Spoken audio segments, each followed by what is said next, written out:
Welcome to It Is Always Now with Marty Long. Get ready to open up and let true joy into your life.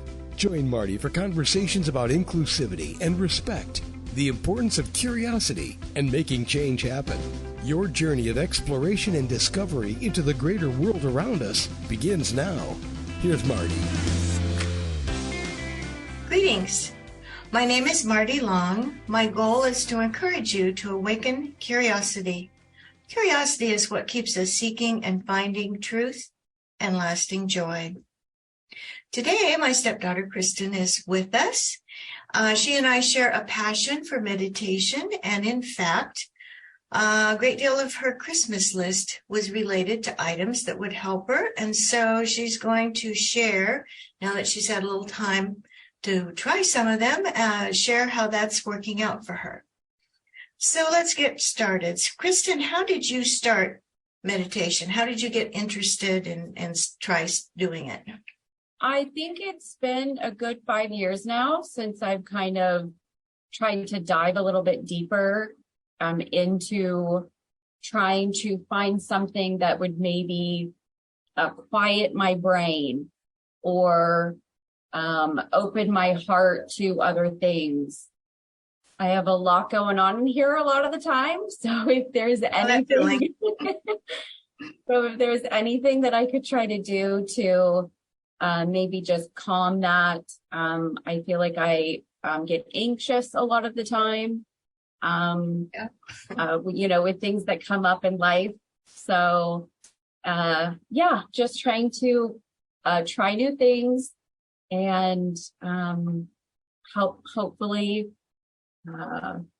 become a little bit more mindful of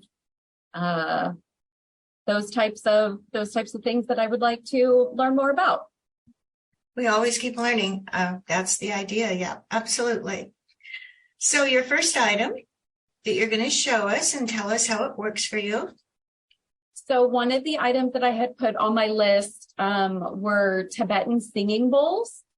I had done some research for different ways that would help calm my brain, calm my thoughts, kind of calm my heart rate, those types of things. And I ran across Tibetan singing bowls.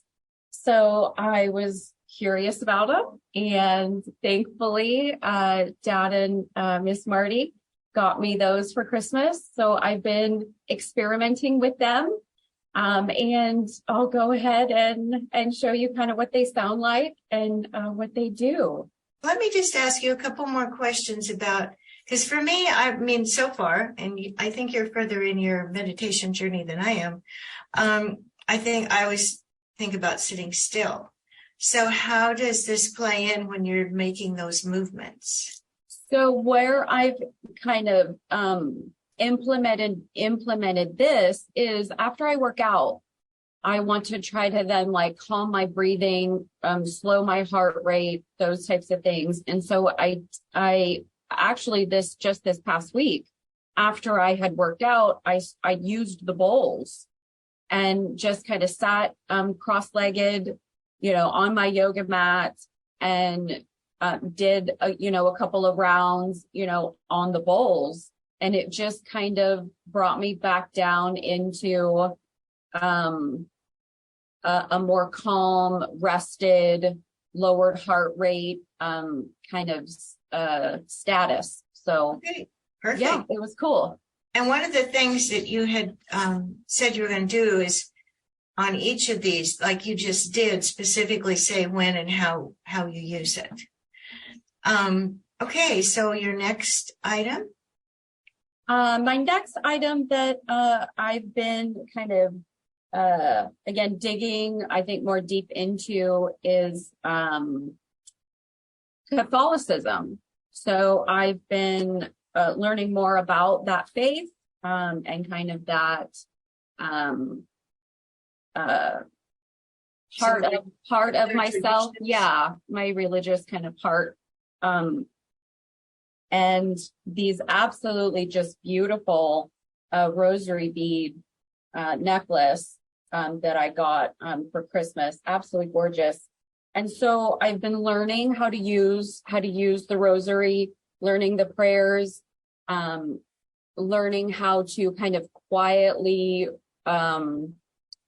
do the repetition, of all of the different prayers, and kind of remembering the order of them.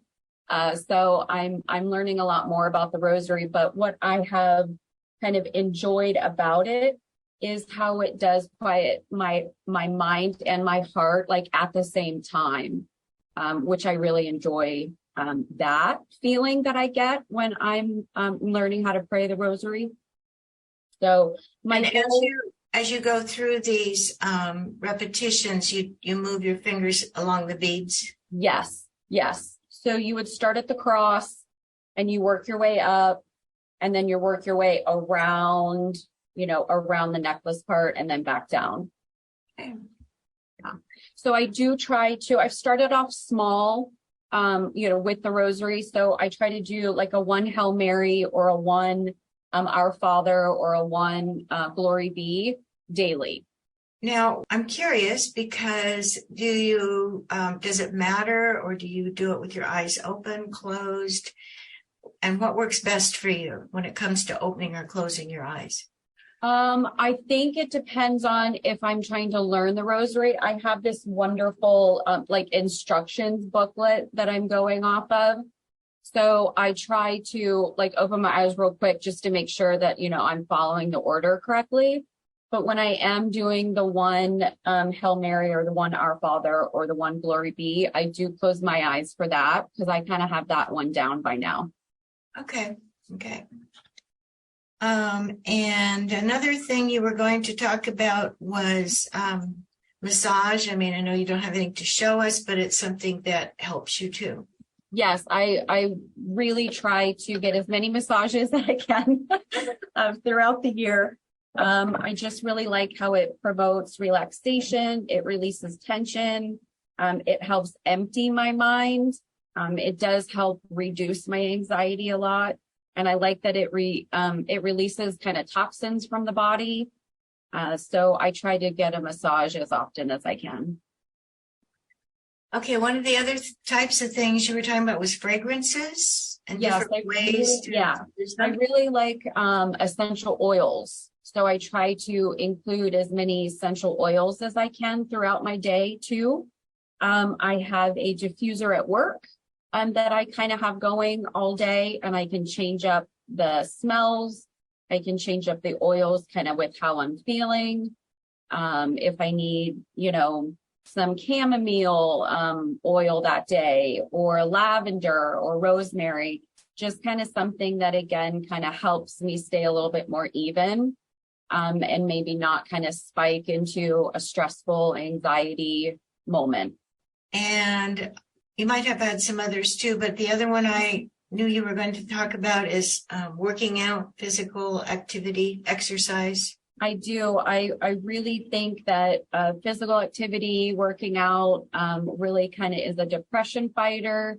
It does get released endorphins, energizes my spirit. At least it makes me feel good.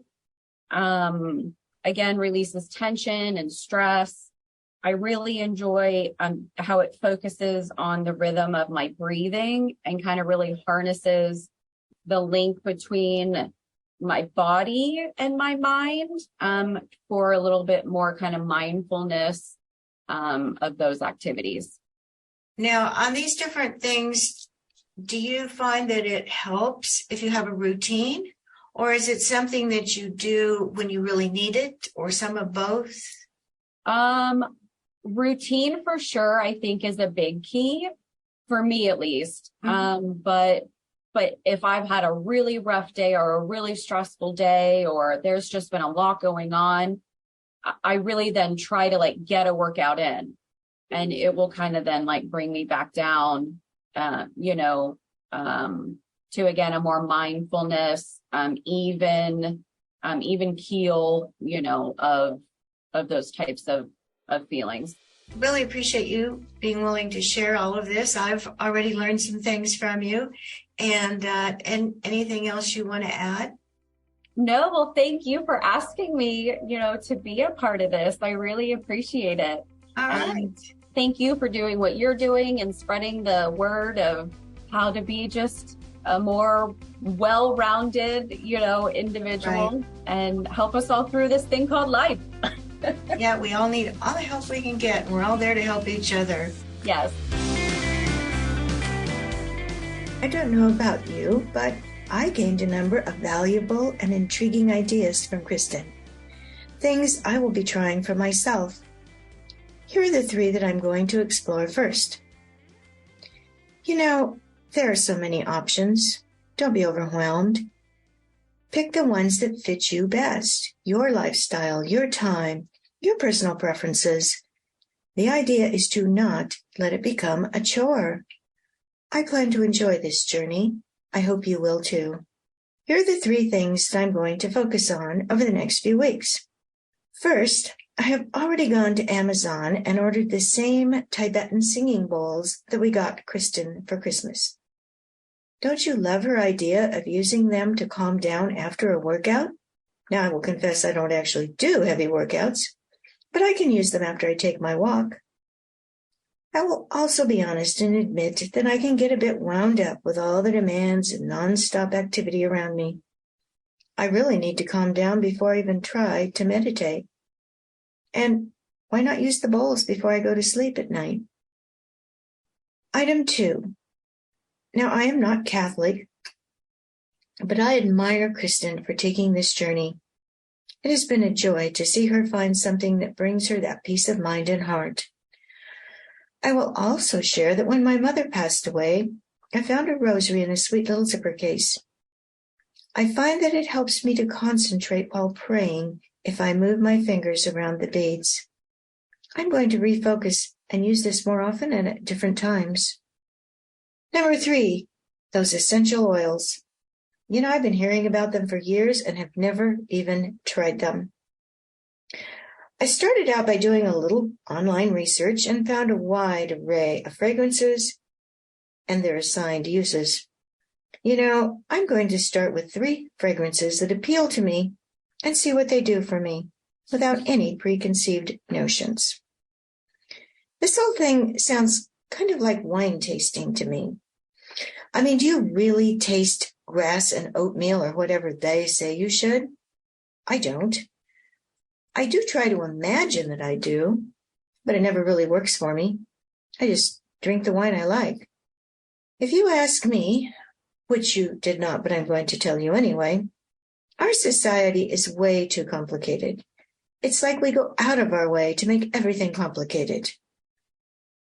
The more of my life I experience, the more I'm convinced that I need to just keep it simple. So back to those essential oils. I am going to start with the roll-on option. Keep it simple on the first pass. I happened to find a list of 6 suggested places to use the roll-on essential oils. Wrist, nose, temple, foot, neck, chest. Pretty much anywhere, I suppose. So here are the 3 fragrances that I'm going to start with. Peppermint, because I like it. Bergamot, because I have no idea what it is or how to pronounce it. Frankincense, because I have heard of it, but never experienced it. Now, I am absolutely not in the business of recommending brands of any kind. But I will share that I am getting these 3 oils from Amazon under Gaia Labs, GYA. They have 59 options, some single fragrances, others blended, and all the ones I looked at are under $10. In the end, of course, I will be the judge for myself about how well they work for me. Yeah, I just placed my Amazon order, and I'm so excited. I am going to get the Tibetan bowls tomorrow. The others a few days later. That's one advantage of living in the 4th largest city in the country. Lots of Amazon warehouses, lots of stuff in them. So there you have it, yet another example of taking ideas from someone else and reprocessing those ideas in a way that work best for me. I am calling this Motivated and Meaningful Meditation Part 1. Meditation is so multifaceted, it deserves and requires more attention. Here is another aspect of meditation that I plan to present on another podcast. The Muse, M-U-S-E, is an electronic headband, which is the electronic way to meditate. Since I also just got this for Christmas, I have not had a lot of time to figure out the ways in which it will work best for me. So stand by for news. By the way, in the meantime, if you're curious, the official site for this product is choosemuse.com, as in CHOOSEMUSE.com. We will leave it there for now. Thank you so much for listening. I look forward to having you join me next time. And as you go about your daily life, remember this. Don't be discouraged as you continue to find new ways to meditate. Try different approaches. Discover what works best for you. And when you feel off balance, just know that it is always time to get up and keep going. Now is always the time. It is always now.